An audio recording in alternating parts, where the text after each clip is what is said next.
कुछ गलतियां वास्तव में हम स्वभाववश करते हैं, तो कुछ वो गलतियां भी ऐसी होती है जो बड़ी दुखदायी होती है।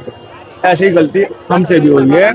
वृंदावन आने का प्रोग्राम बना, बच्चों की छुट्टी थी तो बच्चों ने कहा कि वृंदावन चलते हैं। आनंद फानंद में तैयारी की और वृंदावन के लिए निकल गए। वास्तव में स्थिति भी ऐसी बनी कि अचानक से सब यस होता चला गया और हम वृंदावन के लिए निकल गए। रात भर में सफर करने के बाद लगभग ये 2-3 बजे तक हम वृंदावन पहुंचे।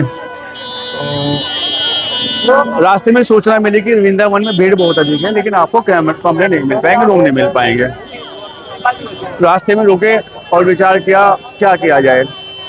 मन हुआ कि वापस चलो, अभी ज़्यादा दूर नहीं पहुंचे। तो फिर लगा कि नहीं चलना चाहिए। सब लोग वृंदावन आ गए और सुखी से पूर्वक आ गए, सुरक्षित आ गए।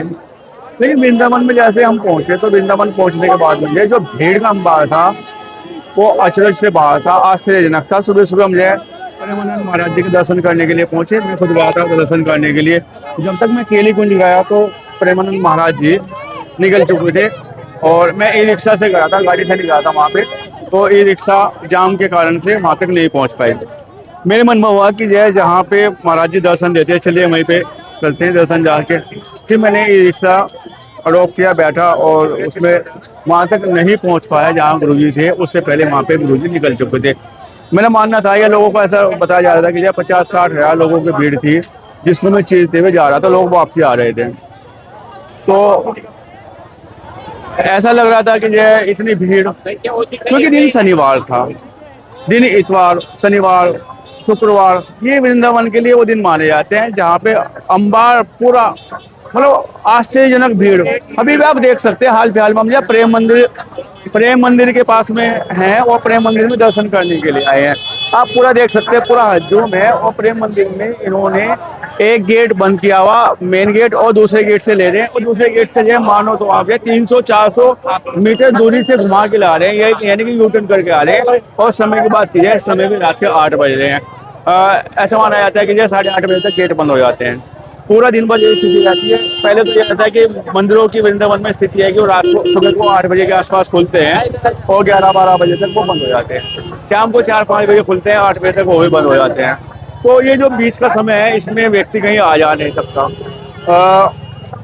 वास्तव में मैं वृंदावन की बुराई कतई नहीं कर रहा हूँ, लेकिन मैं आप लोगों को ये समझा रहा हूँ कि अगर वृंदावन आना जाते हैं, बहुत अच्छा धाम है, मुक्ति का धाम माना जाता है, निकुंज का धाम माना जाता है। और कुछ संतों का तो भी कहना है कि मुझे बार बार वृंदावन वास दीजिए, जन्म दीजिए तो बार बार वृंदावन वास दीजिए, क्योंकि राधा रानी की यहाँ कृपा बनी हुई है। और राधा रानी की कृपा से देख सकते हैं क्या वृंदावन में भीड़ का अंबार लगा हुआ है।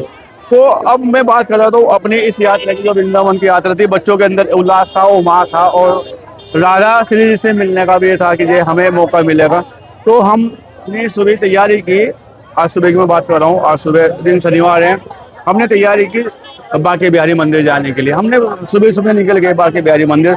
हल्की बारिश वर्षा का मौसम था, लेकिन हम गए। और आप सच मानिएगा, हमने ई रिक्शा आरोप करने के बाद जब जाने लगे, माने तो हमें 1 घंटे के आसपास लगा बांके बिहारी पहुंचने तक अपने रूम से। जैसे ही वहाँ पे पहुंचे देखते क्या है कि जो बांके बिहारी का एंट्री गेट है वहाँ तक सड़क जाम हो चुकी थी। लगभग माने तो अब 20-50 मीटर तक हम पहुंचे, लेकिन क्योंकि मिसिंग की तबीयत थोड़ा ठीक नहीं रहती तो हमारी हिम्मत, या लोग बाग वापसी आ रहे थे, हमने तय किया कि इतनी भीड़ में जाना बहुत उचित नहीं है, क्योंकि भीड़ भयंकर वाली थी। चलो शाम को समझ करते हैं। तो दोपहर में खाना खाया और जाके लेट गए।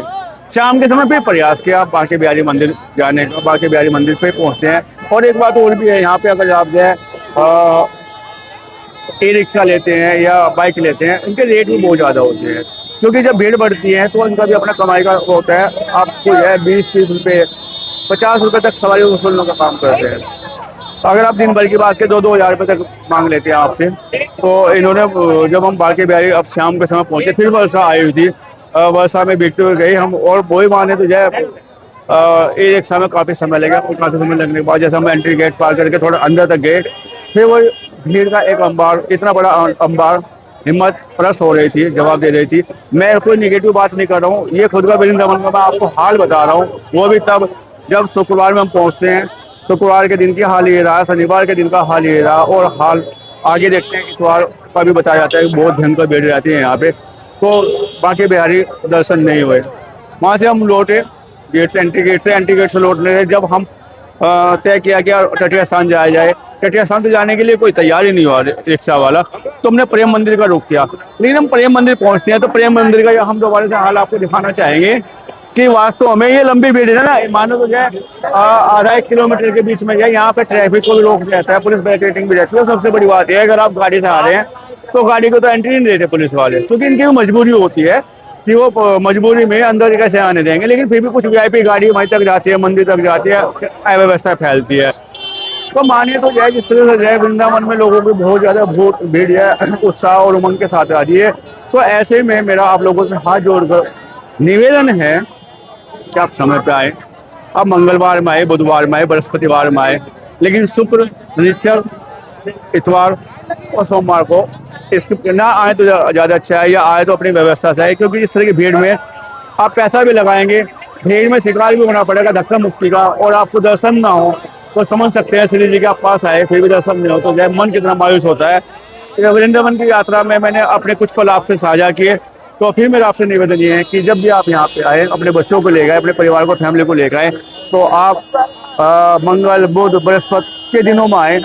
शनिवार बृहस्पति, शनिवार, रविवार, शुक्रवार, सोमवार से बचने का प्रयास किए। चले जाए।